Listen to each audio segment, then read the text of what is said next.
Dear students, ఈరోజు మనం అధ్యయనం చేస్తున్నటువంటి అతి ముఖ్యమైన అంశం ఏంటంటే ఢిల్లీ సుల్తాన్.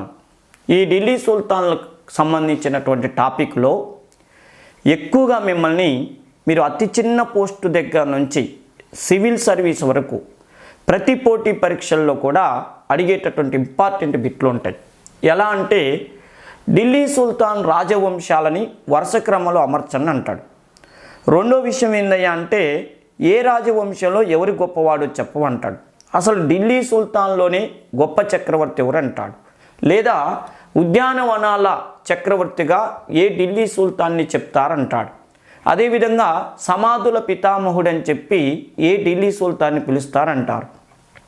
ఆనాడు ప్రపంచాన్ని గడగల్లాడించినటువంటి చెంగిస్ ఖాన్ కానీ తైమూర్ కానీ ఏ ఢిల్లీ సుల్తాన్ల కాలంలో ఇండియాపై దండయాత్ర చేశారంటారు. ఏ ఢిల్లీ సుల్తాన్ని గాజీ మాలిక్ అనే పేరుతో పిలుస్తారంటారు.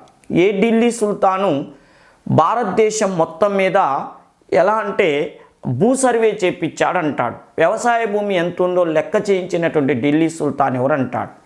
ఏ ఢిల్లీ సుల్తాను తన పాలనా కాలంలో షరియతు అంటే ఇస్లాం మత సిద్ధాంతాలని తూచా తప్పకుండా పాటించాడంటాడు. ఏ ఢిల్లీ సుల్తాను తనకు తాను ఖలీఫాగా ప్రకటించుకున్నాడంటాడు. లేదా భారతదేశంలో రాజకీయాన్ని మతాన్ని వేరు చేసి పరిపాలన చేసిన మొట్టమొదటి ఢిల్లీ సుల్తాన్ ఎవరంటాడు. మొఘలు వంశంలో అక్బర్కి మార్గదర్శకుడైనటువంటి ఢిల్లీ సుల్తాన్ ఎవరు అంటాడు. సూరు వంశంలో గొప్ప చక్రవర్తి అయిన షేర్షా సూరుకి ఆదర్శప్రాయుడైనటువంటి ఢిల్లీ సుల్తాన్ ఎవరు అంటాడు.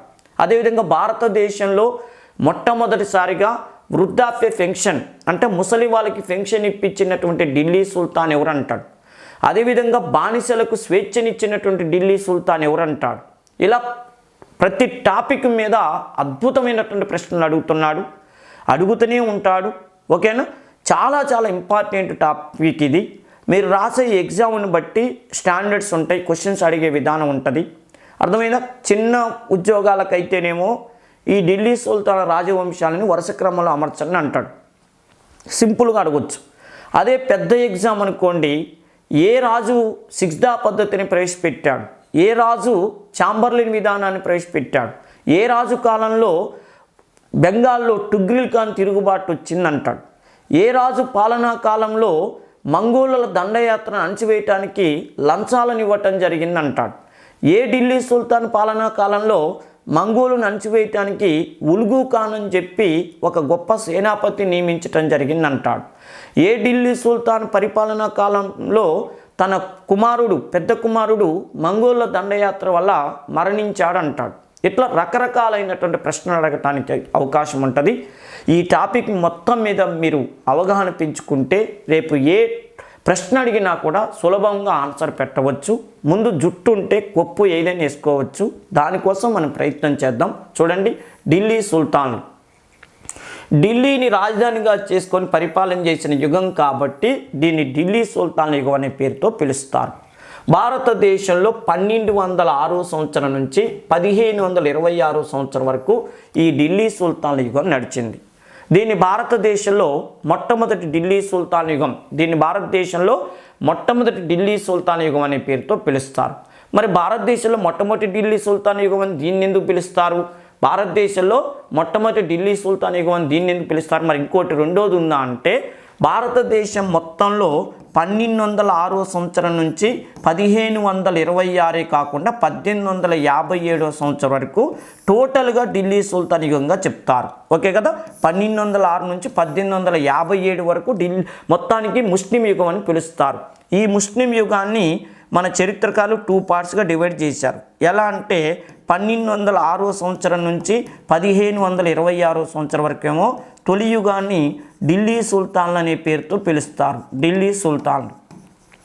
అదేవిధంగా 1526 సంవత్సరం నుంచి 1857 సంవత్సరం వరకు దీన్ని ఏమంటారంటే మొఘల్స్ యుగం అనే పేరుతో పిలుస్తారు. మొఘల్స్ యుగం అంటే భారతదేశం మొత్తం మీద ముస్లిం యుగం ఎన్ని సంవత్సరాల పాటు వర్ధిల్లిందంటే 1206 సంవత్సరం నుంచి 1857 సంవత్సరం వరకు ముస్లిం యుగం నడిస్తే ఆ 1206 నుంచి 1857 మధ్య కాలాన్ని మొత్తాన్ని చరిత్రకాలు 2 పార్ట్స్గా డివైడ్ చేస్తే 1206 నుంచి 1526కు తొలి యుగం ఢిల్లీ సుల్తాన్లు, 1526 నుంచి 1857 వరకు మలి యుగాన్ని లేదా కడపటి యుగాన్ని మొఘల్స్ యుగం అనే పేరుతో పిలుస్తారు.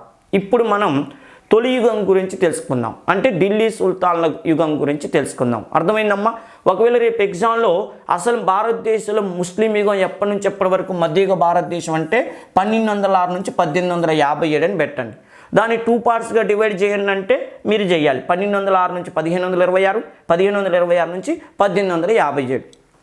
మరి తొలి యుగమైనటువంటి ఢిల్లీ సుల్తాన్ యుగానికి ఫస్ట్ రాజధాని వీళ్ళకి ఢిల్లీ అనే నా రాజధాని అంటే ఫస్ట్ రాజధాని ఢిల్లీ కాదు, వీళ్ళకి ఫస్ట్ రాజధాని లాహూర్. అంటే ఢిల్లీ సుల్తాన్ యుగం స్టార్ట్ అయినప్పుడు ప్రస్తుతం పాకిస్తాన్లో ఉన్నటువంటి లాహూర్ వీళ్ళకి క్యాపిటల్ సిటీ.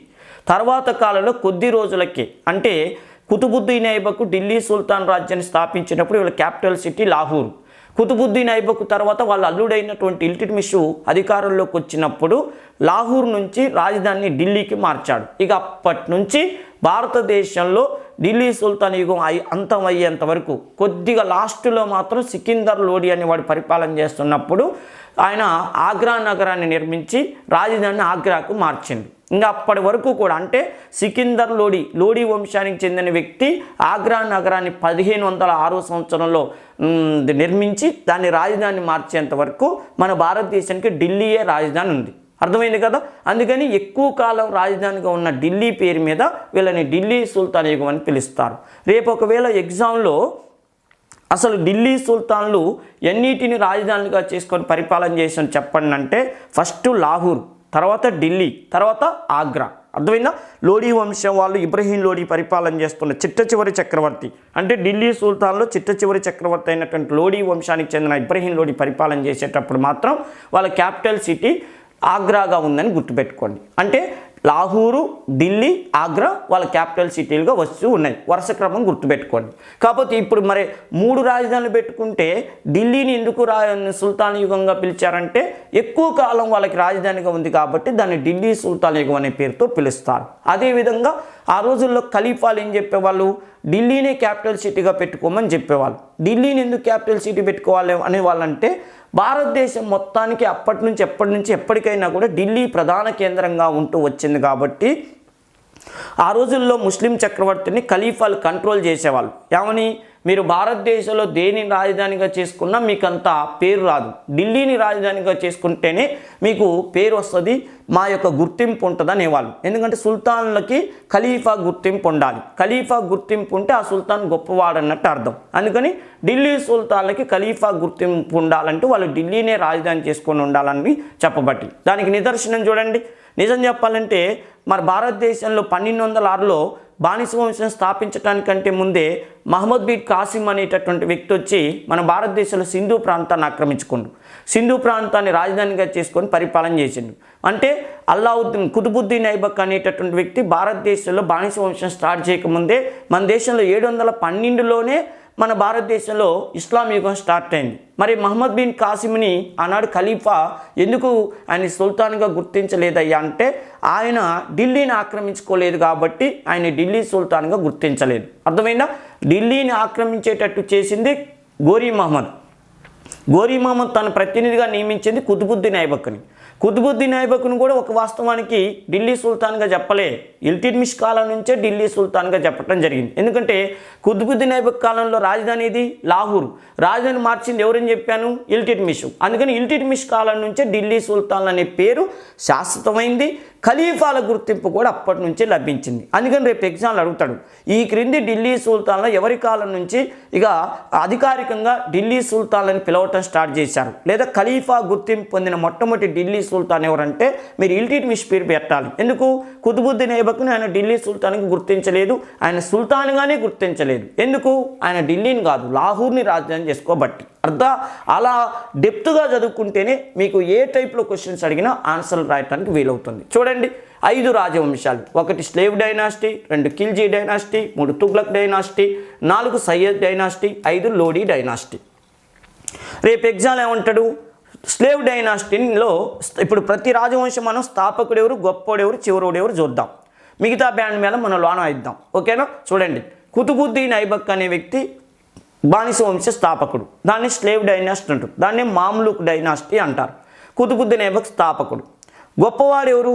గియాసుద్దీన్ మహమ్మద్ బాల్బన్. గియాసుద్దీన్ మహమ్మద్ బాల్బన్ ఎన్నో వాడు? 9వ వాడు. ఈ రాజవంశంలో 9వ పరిపాలకుడు గొప్పవాడు. నెక్స్ట్ చివరి వాడు ఎవరు? మహముద్దీన్. ఓకే, ఆయన ఎవరంటే కైకుబాదు. కైకుబాదు ఎవరు? బాల్బన్కి మనవడు. ఆయన చివరి వాడు. ఓకేనా? స్థాపకుడు కుతుబుద్దీన్ ఐబక్కు, గొప్పవాడు గియాసుద్దీన్ బాల్బను, చివరివాడు మహమ్మదు. ఓకేనా? కైకుబాదు. Next Khilji dynasty. ఈ వంశాన్ని స్థాపించింది జలాలుద్దీన్ ఫిరోజ్ షా ఖిల్జీ. వాళ్ళ అసలు పేర్లు చూడండి, జలాలుద్దీన్ ఫిరోజ్ షా ఖిల్జీ అనేవాడు ఖిల్జీ వంశ స్థాపకుడు. గొప్పవాడు ఎవరు? అల్లావుద్దీన్ ఖిల్జీ. అంటే ఎన్నో వాడు? 2వ వాడు. ఇక్కడ 9వ వాడు, ఇక్కడ 2వ వాడు. చివరి వాడు ఎవరు? నాసిరుద్దీన్ ఖుస్రూ షా. నాసిరుద్దీన్ ఖుస్రీ షా అనేవాడు చివరివాడు. అంటే స్థాపకుడు గొప్పవాడు, చివరివాడు. Next Tughlaq dynasty. స్థాపించింది గియాసుద్దీన్ తుగ్లక్. గియాసుద్దీన్ తుగ్లక్ అనేవాడు తుగ్లక్ వంశాన్ని స్థాపించాడు. గొప్పవాడు ఎవరు అంటే చూడండి, గొప్పవాడు ఎవరు? ఫిరోజ్ షా తుగ్లక్. ఎన్నో వాడు? 3వ వాడు. రేపేడా ఇట్లా కూడా అడుగుతాడు, ఆయన ఎన్నో వాడు? 9వ వాడు. ఇక్కడ ఎన్నో వాడు? 2వ వాడు. ఇక్కడ ఎన్నో వాడు? 3వ వాడు. చివరివాడు నాసిరుద్దీన్ తుగ్లక్. నాసిరుద్దీన్ మహమ్మద్ తుగ్లక్ అనేవాడు ఏది తుగ్లక్ వంశంలో చివరివాడు. Next Syed dynasty. ఈ వంశాన్ని స్థాపించింది కిజిర్ ఖాన్. కిజిర్ ఖాన్. ఈ వంశంలో గొప్పవాడు ఎవరు అంటే ముబారక్ షా. ముబారక్ షా అనేవాడు గొప్పవాడు, అంటే 2వ వాడు. చివరివాడు ఎవరు? అల్లావుద్దీన్ షా. అల్లావుద్దీన్ షా. Next Lodi dynasty. స్థాపించింది బహులాల్ లోడీ. బహులాల్ లోడీ స్థాపించాడు. గొప్పవాడు ఎవరు? 2వ వాడు సికిందర్ షా. వాడిని సికిందర్ లోడీ, సికిందర్ షాహీ, సికిందర్ లోడీ. ఆయన సికిందర్ షాహీ అంటారు. లాస్ట్ వాడు ఇబ్రహీం లోడీ. ఓకేనా? ఇప్పుడు మీరు అతి తక్కువ టైంలో అతి సులభంగా అద్భుతంగా గుర్తుంచుకునే విధంగా నేను ఈ టేబుల్ వేయించినందుకు దాన్ని ఉపయోగించుకుంటే న్యాయం చేసుకున్న వాళ్ళు అవుతారు. చూడండి, మొత్తం ఈ రాజవంశంలో స్లేవ్ డైనాసిటీలు ఎంతమంది పరిపాలన చేశారంటే ఏమని చెప్పాలా? 10 మంది. 10 మందిలో ఎన్నో వాడు గొప్పవాడు అంటే ఏమని చెప్పాలా? 9వ వాడు. ఓకే కదా? చూడండి, ఖిల్జీ డైనాసిటీలో మొత్తం పరిపాలకులు ఎంతమంది? 4. ఇందులో ఎన్నో వాడు గొప్పవాడు? 2వ వాడు అల్లావుద్దీన్ ఖిల్జీ. తుగ్లక్ డైనాసిటీని పరిపాలన చేసింది ఎంతమంది? 6. 6లో ఎన్నో వాడు గొప్పవాడు? 3వ వాడు ఫిరోజ్ షా తుగ్లక్. సయ్యద్ వంశాన్ని స్టార్ట్ చేసి ఇందులో గొప్పవాడు ఎవరు? 2వ వాడు. మొత్తం పరిపాలకులు ఎవరు? 4. లోడీ వంశాన్ని మొత్తం పరిపాలన చేసింది ఎంతమంది? 3. 2వ వాడు గొప్పవాడు. అర్థమైంది కదా? ఇప్పుడు దీన్ని బట్టి చూడండి, ఏ రాజవంశంలో ఎక్కువ మంది చక్రవర్తులు పరిపాలన చేశారంటే ఏమని చెప్తారు? 10 మంది పరిపాలన చేసిన బానిస వంశంని ఎక్కువ మంది పరిపాలన చేశారు. మరి తక్కువ మంది పరిపాలన చేసిన రాజవంశం ఏది అంటే లోడీ వంశం. కేవలం 3 పరిపాలన, అంతేగా లోడీ వంశం కేవలం 3 పరిపాలన చేశారు. ఇట్లా అసలు ఎగ్జామ్కి వెళ్ళే టైంకి ఇలా ఒక చార్ట్ తయారు చేసుకొని మనం ఒక్కసారి రివిజన్ చేసుకుంటే అతి తక్కువ టైంలో ఎక్కువ ఇన్ఫర్మేషన్ తెచ్చుకున్నట్టు ఉంటుంది. అదే మీరు మార్కెట్లో దొరికే 100 పేజీల పుస్తకాన్ని పట్టుకొని ఒకసారి రేపు ఎల్లుండో ఎగ్జామ్ ఉంది, ఢిల్లీ సుల్తాన్ని ఒకసారి రివిజన్ చేసుకొని పోదామంటే 30 పేజీలో 40 పేజీలో ఉంటుంది ఆ పాఠం మొత్తం. నువ్వు అర్ధగంట చదివే లోపల నిద్ర వస్తుంది, పక్కన పడేస్తావు. అర్థమైందా? కానీ చూడండి, ఎంత తక్కువ టైంలో 5 నిమిషాలు 10 నిమిషాల కంటే ఎక్కువ బట్టదిట్ట చార్ట్ తయారు చేసుకుంటే బాగా గుర్తుపెట్టుకోండి. ఇలాంటి ఎన్నో ఉన్నాయి. మీరు మన యాప్ని ఉపేంద్ర హిస్టరీ అకాడమీ అనే యాప్ని డౌన్లోడ్ చేసుకొని పెట్టుకోండి. మీకు అవసరం వచ్చినప్పుడల్లా నేను సులభంగా బాగా అర్థమయ్యేటట్టుగా చార్టుల్ని మీకు అందిస్తుంటాను. మీరు ఉపయోగించుకుంటే మీకే మంచి జరుగుతుంది. బాగా గుర్తుపెట్టుకోండి. ఓకేనా? నెక్స్ట్ మరి ఈ రాజవంశంలో మనం ఏమంటాం? ఢిల్లీ సల్తానేట్ అంటాం. ఇంగ్లీష్లో అయితే ఢిల్లీ సల్తానేట్, తెలుగులో అయితే ఢిల్లీ సుల్తాన్లు అంటారు. చూడండి, వాళ్ళ హిస్టరీ ఏంది అంటే వాట్ ఈజ్ హిస్టరీ, అసలు ఢిల్లీ సుల్తాన్ల చరిత్ర ఏందనేది మనం ఒకటి ఇప్పుడు తెలుసుకుంటాం. రెండో చూడండి, why do we study history, వాళ్ళ హిస్టరీని మనం ఎందుకు చదవాలి, ఢిల్లీ సుల్తాన్ల పాటను మనం ఎందుకు చదవాలి, ఆ పాఠం చదవటం వల్ల మనకి భారతదేశంలో వాళ్ళు తీసుకొచ్చిన కొత్త సంస్కరణలు ఏమైనా తెలుస్తున్నాయా, లేదా పాత సీసాలో కొత్త సారా పోసినట్టు హిందువుల యొక్క సాంప్రదాయ విధానాలని వీళ్ళు కూడా అనుసరించారా అనే విషయం తెలుస్తుంది. నెక్స్ట్ సోర్స్ ఆఫ్ హిస్టరీ, వీళ్ళ చరిత్రను చదువుకోవటానికి మనకు ఆధారాలు వనరులు ఏమున్నాయి అనేది ఇప్పుడు మనం తెలుసుకుంటాం. నెక్స్ట్ రూలర్స్ ఆఫ్ ఢిల్లీ సల్తానేటు, ఇందాకే చెప్పుకున్నాం ఏ ఏ రాజవంశంలో ఎవరున్నారు. మరి ఎప్పటి నుంచి ఎప్పటి వరకు పరిపాలన చేశారు చూడండి. స్లేవ్ డైనాసిటీ 1206లో వచ్చారు, 1290 ఫస్ట్ డైనాసిటీ 1206 నుంచి 1290. నెక్స్ట్ ఖిల్జీ డైనాసిటీ 1290 నుంచి 1320, 1290 1320 ఇది రెండో డైనాసిటీ. మూడోది తుగ్లక్ డైనాసిటీ 1320 నుంచి 1414 అంటే మూడో డైనాసిటీ. 4 సయ్యద్ డైనాసిటీ 1414 నుంచి 1451 అంటే నాలుగోది. నెక్స్ట్ లోడీ డైనాసిటీ 1451 నుంచి 1526. ఓకే కదా. ఇప్పుడు రేపు ఏమంటాడు, ఒకవైపు ఇయర్స్ ఇచ్చి ఒకవైపు వంశాలు ఇచ్చి జతపరచమంటాడు. 1206 1290 1290 1320 1320 1414 1414 1451 1451 1526. ఓకే కదా. నెక్స్ట్ ఇప్పుడు political social economic life administration ఏంది. అసలు భారతదేశంలో ఢిల్లీ సుల్తాన్లు కొత్త పరిపాలన విధానాన్ని ఏమన్నా ప్రవేశపెట్టారా అంటే, భారతదేశంలో ముఖ్యంగా ప్రాచీన భారతదేశం మొత్తం హిందూ రాజులే పరిపాలన చేశారు ఇండియాని. హిందూ రాజులు ఇండియాని పరిపాలన చేసినప్పుడు వచ్చిన ప్రయోజనం ఏంటంటే, ప్రజలు హిందువులే, పాలకులు అంటే పరిపాలకులు హిందువులే, పాలితులు హిందువులే, పాలకులు హిందువులు కావటం వల్ల పెద్దగా వ్యతిరేకత అనేటటువంటిది ఉండేది కాదు. కానీ ఢిల్లీ సుల్తాన్ల యుగంలో భారతదేశంలో కొత్త విధానం వచ్చింది. ఏంటంటే, తమని కాని ప్రజలని, తమది కాని మతం వాళ్ళని, తమది కాని భాష వాళ్ళని పరిపాలన చేయటం ప్రారంభించారు.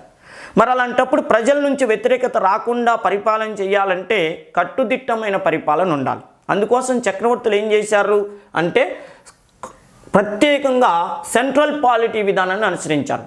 సెంట్రల్ పాలసీ విధానం అంటే ఏంది, కేంద్రీకృతమైన పరిపాలన విధానం అనుసరించారు. కేంద్రీకృతమైన పరిపాలన విధానం అంటే ఏంటంటే, అధికారాలన్నీ చక్రవర్తి చేతిలోనే ఉంటే దాన్ని కేంద్రీకృతమైన పరిపాలన అంటారు.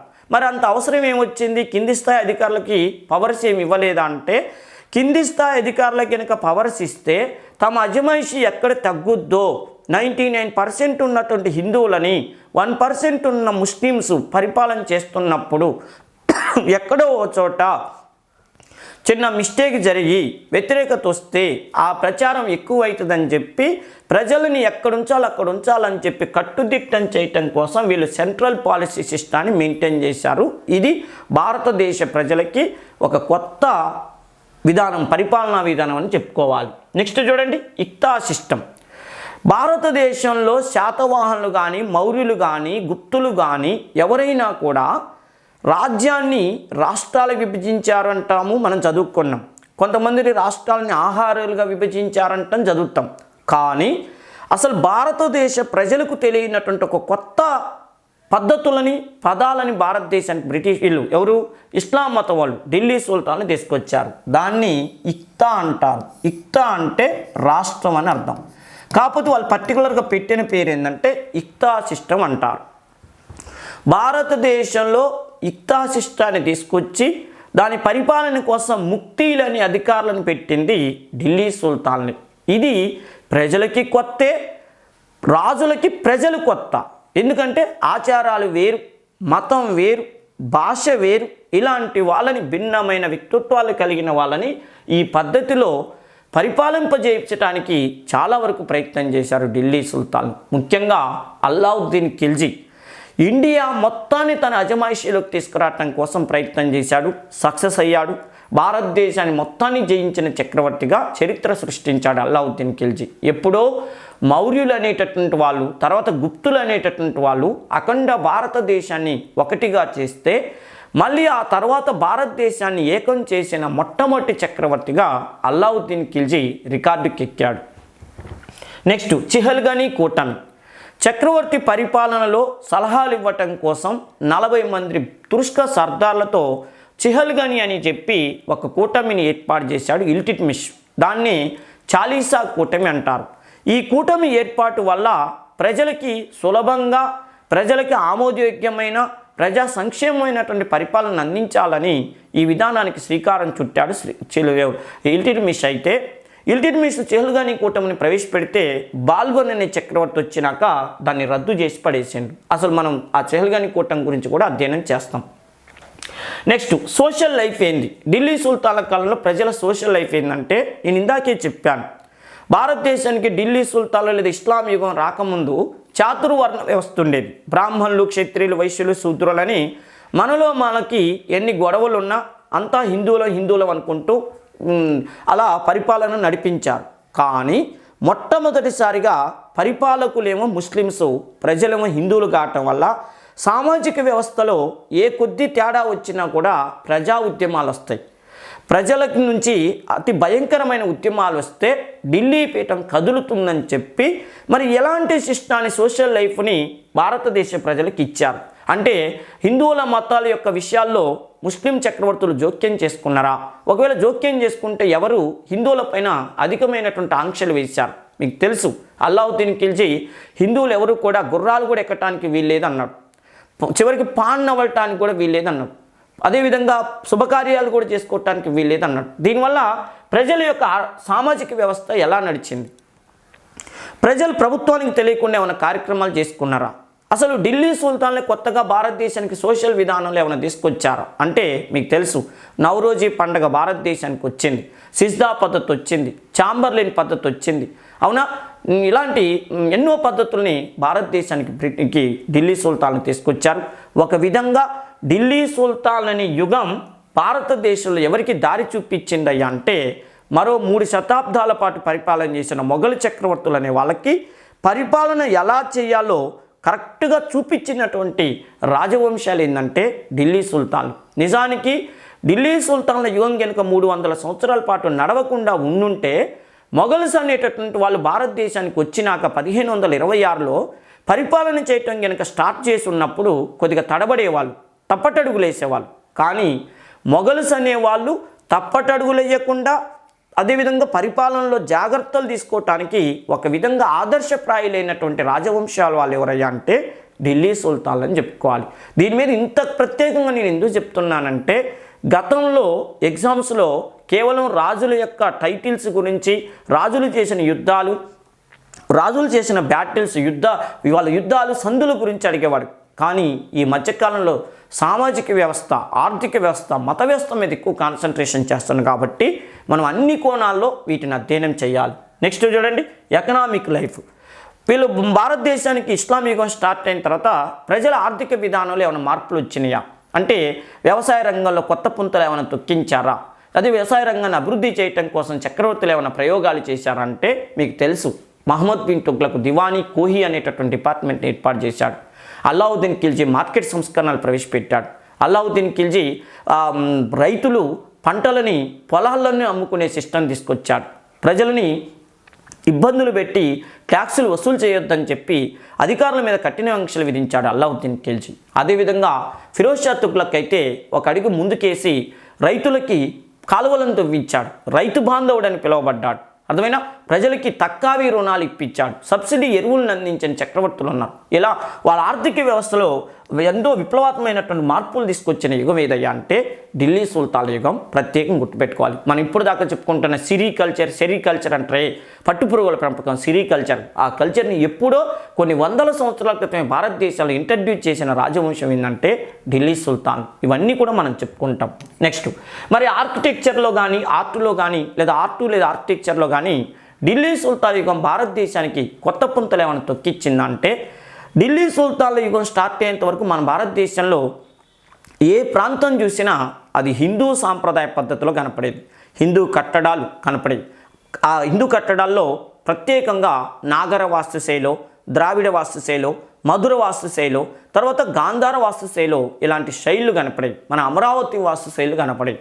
కానీ అదేవిధంగా ఇంకో విషయం ఏంటంటే కేవలం హిందూ మతమే కాకపోయినా జైన మతం కానీ, బౌద్ధ మతం కానీ కట్టడాలన్నీ కూడా కాస్తూ కోస్తూ హిందూ వాస్తు శైలిలోనే నిర్మాణమైనది. అర్థమైనా? అయితే అజంతా కానీ, ఎల్లోరా కానీ అవి చూస్తే హిందూ మతం గుర్తుకొస్తుంది. కానీ మొట్టమొదటిసారిగా ఢిల్లీ సుల్తాన్ల యుగం భారతదేశానికి ఒక కొత్త నూతనమైనటువంటి వాస్తు నిర్మాణాలను తీసుకొచ్చింది. అప్పటి వరకు భారతీయ సమాజం చూడని కనని విననటువంటి కట్టడాలను తీసుకొచ్చింది. ఇండో ఇస్లామిక్ స్టైల్ అంటే ఇండియన్ స్టైల్కి ఇస్లామిక్ స్టైల్ని కూడగలుపుకొని అద్భుతమైనటువంటి కట్టడాలు కట్టించారు. ఆ కట్టడం చూస్తుంటే హిందువులు ఇది మాలాగానే ఉందనుకోవటం, ఇస్లాం మతం వాళ్ళు ఇండియాలో మేము కూడా కట్టడాలు కట్టుకునే స్థాయికి వచ్చిందా అంటే మాది కాని ఏరియాలో మేము ఇస్లాం కట్టడాలు కట్టించేటట్టుగా మా రాజులు చేస్తున్నారని చెప్పి అటు రెండు వర్గాల వాళ్ళు కూడా హ్యాపీగా ఫీల్ అయ్యేటట్టుగా అద్భుతమైనటువంటి కట్టడాలు కట్టించారు ఢిల్లీ సుల్తాన్. ఓ కువత్ ఇస్లాం కానీ, అదేవిధంగా ఓ కుతుబ్ మినార్ కానీ, ఓ అలై దర్వాజా కానీ, ఇలా ఎన్నో సిరీ పట్టణం కానీ, తుగ్లకాబాద్ కానీ, మీరట్ కానీ ఎన్నో పట్టణాలను కూడా నిర్మించారు ఎవరు ఢిల్లీ సుల్తాన్. నెక్స్ట్ చూడండి, ఆర్కిటెక్చర్లో వీళ్ళు కొత్తగా భారతదేశం తీసుకొచ్చింది ఆర్చులు తీసుకొచ్చారు, డోములు తీసుకొచ్చారు. అర్థమైనా ఆర్చులు, డోములు, మినార్లు అనేటటువంటివి, కుతుబ్ మినార్ ఇలాంటి అద్భుతమైనటువంటి నూతనమైనటువంటి వాస్తుశైలిని మన భారతదేశం తీసుకొచ్చింది ఢిల్లీ సుల్తాన్ యుగం. మరి వీటన్నిటిని గురించి మనం మన యాప్లో పర్టికులర్గా వీటి గురించి నేను అద్భుతంగా ఎక్స్ప్లెయిన్ చేస్తాను. కానీ ఇక్కడ మనకి కొన్ని క్వశ్చన్స్ చూద్దాం, ఇంపార్టెంట్ క్వశ్చన్స్ ఏమి అడగటానికి అవకాశం ఉంటుందని చూద్దాం. చూడండి, అల్లావుద్దీన్ ఖిల్జీ సంస్కరణలు ఏంది అన్నట్టు. అల్లావుద్దీన్ ఖిల్జీ సంస్కరణలు ఏంది? ఆయన ఏమైనా సంస్కరణలు చేసిందంటే అద్భుతమైన సంస్కరణలు చేశాడు. ఇవి ఎలా ఉపయోగపడ్డాయి? రాజులకు చాలా ఉపయోగించాయా, గొప్ప విజయాన్ని సాధించాయా, వ్యవసాయ పెరుగుదలకు ఉపయోగపడ్డాయా, లేదా ఏదీ కాదా అన్నాడు. అల్లావుద్దీన్ ఖిల్జీ అనగానే ఖిల్జీ వంశంలో గొప్పవాడంటాం, అదేవిధంగా ఢిల్లీ సుల్తాన్లోని గొప్పవాడంటాం. మరి అల్లావుద్దీన్ ఖిల్జీని ఢిల్లీ సుల్తాన్లు అందరిలో గొప్పవాడంటానికి కారణం ఏంటంటే ఆయన మార్కెట్ సంస్కరణలు తీసుకొచ్చాడు, సైనిక సంస్కరణలు తీసుకొచ్చాడు, అసలు అద్భుతాలు చేపించాడు ఆయన పరిపాలనా కాలంలో. ఈయన 1296 సంవత్సరం నుంచి 1316 సంవత్సరం వరకు పరిపాలన చేశాడు. ఈయన ఈ కాలంలో చేపట్టిన సంస్కరణలు భారతదేశంలో ఎవరైనా 1540 నుంచి 45 వరకు పరిపాలించిన 1540 నుంచి 45 వరకు పరిపాలించిన షేర్ షా అనేవాడికి ఆదర్శప్రాయులయ్యాడు. 1556 నుంచి 1605 వరకు భారతదేశాన్ని పరిపాలన చేసిన మొఘల్ చక్రవర్తి అక్బర్కి మార్గదర్శకుడయ్యాడు. అంటే సూర్యవంశంలో గొప్ప చక్రవర్తి అని షేర్ షా పేరు తెచ్చుకోవటానికి, మొఘల్ వంశంలో గొప్ప చక్రవర్తి అని అక్బర్ పేరు తెచ్చుకోవటానికి ఒక విధంగా ఇన్స్పిరేషన్ అయిన వ్యక్తి ఎవరంటే అల్లావుద్దీన్ ఖిల్జీ. అందుకని చూడండి, అల్లావుద్దీన్ ఖిల్జీ సంస్కరణలు రాజులకు చాలా ఉపకరించాయా, గొప్ప విజయాన్ని సాధించాయా, వ్యవసాయ పెరుగుదలకు కారణమయ్యాయా, ఏదీ కాదంటే రాజులకు చాలా ఉపయోగించాయి. ఇక్కడ మనకు అవసరమైన బిట్టు మనం ఎంపిక చేసుకోవాల్సిన ఆప్షన్ ఏంటంటే రాజులకు చాలా ఉపకరించాయి. మరి గొప్ప విజయాన్ని సాధించాయా అనే దానికి ఆన్సర్ పెట్టకూడదంటే గొప్ప విజయాన్ని సాధించాయి కాబట్టే మిగతా చక్రవర్తులు అనుసరించారు. ఇక్కడ ఇచ్చింది ఒక ప్రశ్న ఆన్సరు రాజులకు చాలా ఉపకరించాయా అన్నాడు. అంటే ఎంతోమంది రాజులు ఆయన చేసిన సంస్కరణను ఉపయోగించుకున్నారన్న విషయం నీకు తెలుసా తెలియదా అని ఇక్కడ అడుగుతున్నాడు. అంటే ఇద్దరు మెగాస్టార్లు ఉపయోగించుకున్నారు, షేర్ షా కానీ అక్బర్ కానీ. అందుకని ఈయన ఈ వంశంలో గొప్పవాడు, ఈయన చేసిన సంస్కరణలు భారతదేశంలో ఎంతోమందికి ఉపయోగపడ్డాయి అన్న విషయం మీకు తెలియాలి అని ఈ ప్రశ్న ఆన్సర్, ఈ ప్రశ్న యొక్క నా ఉద్దేశం. నెక్స్ట్, ఇక్తా అంటే ఏందన్నాడు. అంటే బహుమతిగా ఇచ్చిన భూమి, 1/6 వంతు ఉన్న భూమి శిస్తు, జీతాలకు బదులు ఇచ్చే స్థలం, పైవన్నీ సరైనవా అన్నాడు. భారతదేశంలో పర్టికులర్గా ఇల్టుట్మిష్ కాలంలో రాజ్యం కొద్దిగా విస్తరించబడింది. కేవలం ఢిల్లీకి, ఆగ్రా, లాహూర్కి మాత్రమే పరిమితమైన ఢిల్లీ సుల్తాన్ల యుగం ఇల్టుట్మిష్ కాలం నాటికి బెంగాల్ వరకు విస్తరించబడింది. ఇల్టుట్మిష్ ఏం చేసిందంటే రాజ్యాన్ని, అంటే ఆయన ఉత్తర భారతదేశాన్ని పరిపాలన చేసినప్పుడు, ఆయన ఉత్తర భారతదేశమే కదా, ఆయన పరిపాలన చేసినప్పుడు రాజ్యాన్ని భాగాలు చేసిండు. భాగాలు చేసి వాటికి ఇక్తా అని విభజించాడు. అంటే రాష్ట్రాలు, ఆయన రాష్ట్రాలకు ఏమని పేరు పెట్టిండు? ఇక్తా అని పేరు పెట్టిండు. ఇక్తాలను ఎవరికి అప్పచెప్పిందంటే ముక్తీలు. ఓకేనా? ఇక్తాలను ముక్తీలు అనే వాళ్ళకి అప్పచెప్పిండు. ఈ ముక్తి అనేవాడు ఒక విధంగా గవర్నర్. ఈ గవర్నర్ ఏం చేయాలంటే 2 పనులు చేయాలి. ఒకటి, తన ఏరియాలో భూమి శిస్తు వసూలు చేయాలి. తనకు ఏ ఏరియా అయితే అప్పచెప్తున్నారో ఆ ఏరియాలో భూమి శిస్తు వసూలు చేయాలి. రెండవది, సైన్యాన్ని పోషించి చక్రవర్తికి యుద్ధ సమయంలో సహాయం చేయాలి. ఈ విధానం ప్రకారం మరి ఆయన ఈ సేవలు చేసినందుకు ఆయనకి ఏమి ఇస్తారంటే జీతాలకు బదులు భూమిని ఇస్తారు. అగో ఆ భూమి, ఆయన ఏ ఏరియాలో అయితే భూమి శిస్తు వసూలు చేస్తారో ఆ ఏరియాలో ఆయనకు భూమి ఇచ్చేవాళ్ళు. ఈ విధానాన్ని ఇక్తా అంటే జీతానికి బదులు ఇచ్చేటటువంటి స్థలం అని గుర్తుపెట్టుకోండి. ఇలా ఇచ్చినోడు ఎవరు? ఇల్టిట్మిష్. దీన్ని ఏమంటారు? జాగీర్దారీ విధానం అంటారు. ఎందుకు? తన ఏరియాలో అధికారం చేస్తుంది కాబట్టి జాగీర్ అంటే కొన్ని రకాల సేవలు చేస్తున్నందుకు ఇచ్చే భూమిని జాగీర్ భూములు అంటారు. మన తెలుగు ప్రాంతంలో కూడా జమీందారులు అంటారు. మనకి ఆంధ్రాలో, ఉత్తరాంధ్రాలో జమీందారులు బొబ్బిలి జమీందార్, ఓకేనా. అదేవిధంగా విజయనగరం జమీందార్, పిఠాపురం జమీందార్ అని మన ఆంధ్ర ప్రాంతంలో అంటారు.